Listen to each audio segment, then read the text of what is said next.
Welcome to Freaky Fauna Friday, where every Friday we take a little time and explore some of the freaks of nature from around the planet we cherish so deeply. So please, jump aboard and let's explore the wilds together.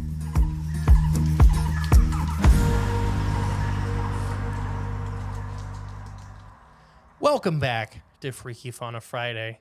Hey guys, how you doing? I'm the great and powerful Mr. E. And I'm the explorer of the wild, Jay. Ooh. I want to explore some wild today. We're going to talk about the loudest organism on the planet. A female human being. You're awful. I know, I'm sorry. My wife's quite quiet. It's just she's violent. She has her bursts. She's very quiet until she's not. But we're going to talk about the white bellbird. The white bellbird. Yeah. Okay. So this thing is like the size of anybody at home. It's like the size of a little smaller than a crow.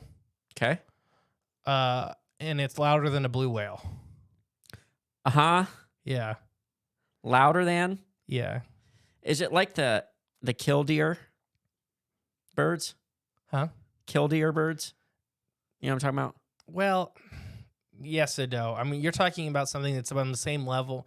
We'll get into it. Okay. So they weigh 250 grams. I don't know. How much is that? They're about 11 inches tall. But what's 250 grams in poundage? I don't know. It's 250 grams. Yeah, I know, but most of I would imagine our audience. So they're native to northern Brazil, Venezuela, French Guinea. They are lowland tropical species. They live to be approximately 8 years old. Males are white and females are olive green. They're mostly fruit and berry eaters, being tropical species that is available. Like you can eat most of that stuff. Mm-hmm. Their predators are unknown. Their speed is unknown. They are the only species in their family group, and their status is least concern. What's that mean? Like it's just they're not the National Wildlife Foundation is not worried about them going extinct anytime soon. Okay, gotcha. And they're half a pound, 250 grams. It's half a pound. Yeah, so like big songbird. Okay. They're called bellbirds due to their call.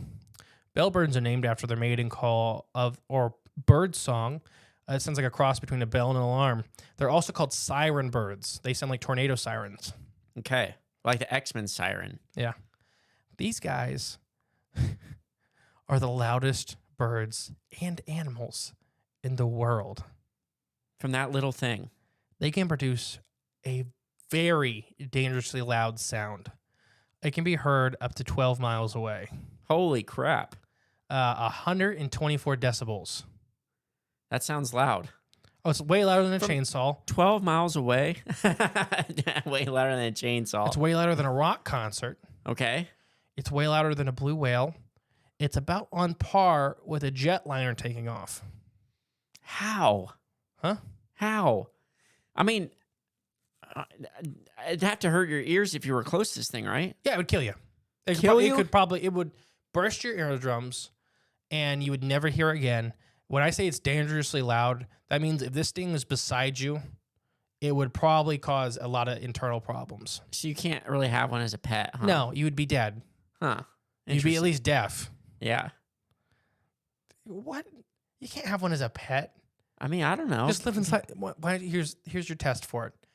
Climb up to the top of a tornado siren and just live in there for a week. Okay. And tell me if you can handle it, and then you can have one as a pet. So another interesting fact about this freaky fauna is they have an incredible home. Aside from their being breathtakingly beautiful, the forest of Guinea are extremely ecologically significant. They're very biodiverse. They have a landmass about 85% that's covered in forest. Some of the lowest rates of deforestation in the planet. That's awesome. Good. With less than 1% has been deforested, Okay. which is pretty impressive for any country on the planet around today. Yeah. It's got about 1,815 current known species of animals, including over 850 species of fish. They have over 8,000 species of flower.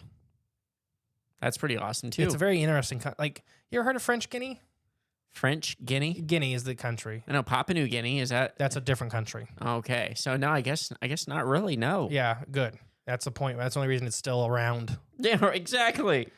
Much of what exists here has yet to be studied. What little is known about the white bellbird suggests that it is a numerous as such as considered least concern by the IUCN. The forest is one of the last relatively undisturbed sections of its kind in the world. They hold a promise of ecological research, and is being protected quite heavily right now. So it's pretty cool. Yeah, I'm looking it up. I mean, it's in Africa. I mean, so for this next part, as long as you're not driving, I need everybody at home to look up a picture of a white bellbird's male. There's a little bit of funny history with this. It has a wattle hanging off its face. Everybody's seen a turkey. Because of a turkey, that thing that hangs down past its nose, it's called a snood. On this guy, it's called a wattle. But it's like a big chunk of flesh that hangs off their face. okay. When it's flaccid, it's around 7 centimeters long. When it's rigid or semi-rigid, it gets up to 5 inches long. Why does it change? It's like same thing with turkeys. Turkeys that can pull their snoot up tight, and then they'll lower it down. It's just to impress ladies. Oh, okay. Just showing off, huh? Yes. An enormous erection is the next freaky fauna fact. Oh, no. Charles Watterson, he made some mistakes when he was researching this bird a long time ago. Oh, no. He thought this flaccid member on this bird's face was his actual genitalia. Okay. He described this thing completely wrong. He said it had a plate that, like, as in a chunk of flesh that attached to the head that the reproductive organs were stored in, and this thing would get rigid, and that's how they would reproduce. This thing is nothing more than a piece of flesh that it does get long and it does get short, but it's just like a turkey. Yeah. It's just for sexual display. This has led to some very embarrassing taxidermy, as you could imagine. If women would have been allowed to discover things back in the day, we may have been rewarded with some very different looking birds. As Watterson's initial mistake was enduring, it even showed up in Darwin's work later on. Oh, no. Oh, that makes sense. The popularity, yeah. Darwin wasn't as good as people think he was. I have my own feelings about Darwin. But anyways, natural history museums for a long time would literally display this bird as a giant unicorn with a phallus on its face. Oh, man. Imagine writing that description for the museum. For years, hundreds of years, they would draw this taxidermy, this snood, this Yeah. wattle, straight up like a unicorn. Yeah. And said that it was its genitalia. Oh, my gosh. That's hilarious. It's awful. It is awful, but it's pretty funny. But it's because this Watterson guy was walking through the forest in like, I don't know, 1700s. And was like, Either he's very that's a penis. Either he's very mistaken or he's very funny. I want to make it early naturalists had no schooling. They were rich people or well-to-do people that liked animals. By that, they like shooting. Like a lot of these guys just like shooting animals and sending them back to the museum. Yeah. And acting like, and then coming back as heroes. Right, basically. But when you catch the elusive penis-faced bird. Yeah. It'd be quite the catch. I mean, he probably made a lot of money, like saying... Did you ever see the first... So I know this is already getting off topic. Did you ever see the first taxidermied walrus in England? Yeah, the big... Where it was gigantic? It was gigantic because the guy, the original taxidermist, was like, well, he just thought all these folds, these flesh folds were from the shipping. Yeah. So he stretched it all out. And it was like 35 feet long and would have weighed like 40 tons. It was a whale. Oh, man. Early taxidermy is... Funny taxidermy or, bad taxidermy is just really, really funny. Oops. Chuck Testa. That's what should have happened on this one. No. My last freaky fauna fact for you is this thing packs some serious muscle. There is one area which this bird is actually well endowed. 2007, is a particular enthusiast curator of a bird specializing in the Amazonian rainforest finally got his hands on a specimen of the white bellbird. When giving one a squeeze, he noticed something strange about how meaty it felt. Most flying birds need to be extremely economical with how they put their weight on. Flying is very tiring and is generally a very slender, lean muscles. But this bird seems to have a six-pack of pecs. The muscular structure allows its core appear to be either reasonable for or a result of the gigantic pipes of the male bird. So basically, It's extremely meaty. It feels more like a turkey. Interesting. And they use these, basically it fills an organ, like it's like larynx up with air, and use these giant muscles to squeeze out the air. It creates this giant sound. But yeah.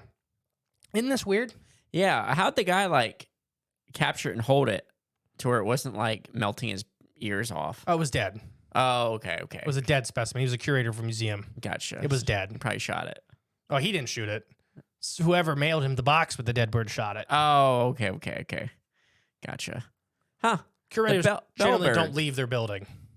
Oh, they're just... Here's a weird freaky fun fact for the Great and Powerful Mystery. That was one of my dream professions for a long time, and I was actually going to go to school for it. Curator at of a natural history museum. I could see you doing that. Yeah. Because you'd be like, nah, this is not a silver shine, spotted-tailed, there's only 13 anal fin. Museum collections are often very wrong. Right, exactly. I would fight this one curators. has 12.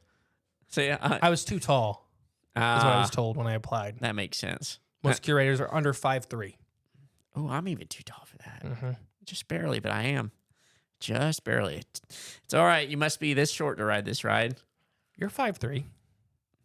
Oh, I mean... I thought you were 5'2". Depends if I'm wearing my shoes or not. We can't do that on this show. Don't bring the drama from the other shows over Yeah. here. No, so this is one that's always fascinated me. I advise everybody, as long as you're not driving, to look up a YouTube video of the white bellbird and just, I guess, on the tree and goes, meow. That's the kind of the sound it makes, but it's so ungodly loud. Really? That literally, well, yeah. Well, I mean, yeah, I know that, but Yeah, it's as I didn't loud know- as a jet taking off. every time they make a noise, or No, just this call. okay, This meow. yeah, And literally, like, cameras have a hard time picking it up because it's so high. Yeah. It's so loud that, like, there was one camera that was like, the guy finally zoomed out to show how far away he was, and he was wearing like full headphones and everything like that. And the camera was like cutting out half the time. dang. Imagine just like, So people don't realize how loud jets are taking off because Yeah. they're relatively loud, but you don't really hear them. They have these specialized systems that directly direct all the sound behind them, and there's a reason there's nothing behind them for miles, the Yeah. runways. Hmm. And because it's so stupid loud. yeah, But it'd be like you putting your head obviously out of the air pressure behind a jet. yeah, And it's a just little putting your head in that engine. kind of loud. Imagine though, just being that one guy I'm gonna take a nice stroll first through guy- the forest today, and it's it's- Screaming as his ears are bleeding. he looks like the that guy from that movie. What's it called? Where his head explodes. Yeah. Oh, no, I can't think of the name of the movie, but Could you imagine though, like you're saying, you're the first kind of guy in this part of the rainforest. yeah. And you see this little white bird. Oh. That's a songbird. Meow, meow. Ears start bleeding. Like you probably wouldn't even hear it. Eyeballs would just It'd explode. probably fry your ears so fast you probably wouldn't even really hear it. Yeah. And you just start bleeding. Like, yeah, your ears are leaking into your throat. Yeah, we talk about on the other show infrasound and how dangerous that is. This is just loud. Loud sound, yeah. What the heck is that movie called? It's bothering me. I don't know. When Mars invades. No, it's literally one name. Oh gosh, that would have ruined them. What? Because the yodeling record is what stopped the aliens when Mars attacks. Because it makes their head explode. Oh, the bellbirds. Everybody starts carrying a bellbird around. Yeah. Well, that'd kill everybody. Yeah, it's like basically carrying a nuke. Mutually assured destruction. I may be deaf, but at least I have a head. Right, yeah, yeah. Can you imagine sending somebody you don't like a pet white bellbird? Like, you just trank it, send it in the mail, and it wakes up, it's alive, they open it, and... It's really like goofy sound. Like when you hear it on some cameras, it's really because the camera can't pick up the sound. Every filling in your mouth, like, comes loose and falls out instantly. So here's what it is. The Mothman was actually a giant bellbird, and that's what caused the bridge to collapse.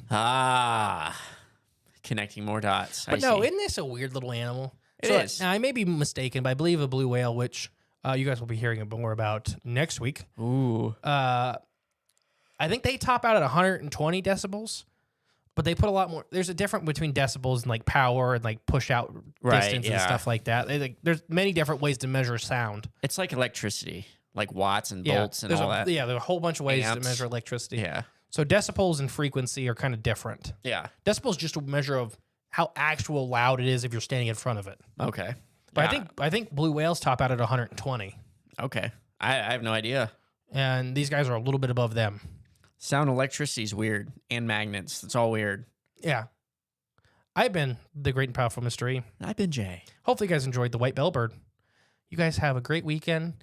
It's cold here in Ohio, so if it's cold there, enjoy a nice board game. I miss just sitting around playing with family. As long as it's not Monopoly. Right. Monopoly causes divorce rates to go up. That's true. proven. That is an actual statistic here in the U.S. But enjoy life is pretty much what I'm getting at. It's getting ready. You know, we'll have spring in a couple weeks. Spring is appearing. All right, guys, you have a fantastic weekend. Bye. Thank you for listening to Freaky Fauna Friday. If you want to help the podcast grow, remember to share and give it a 5-star review.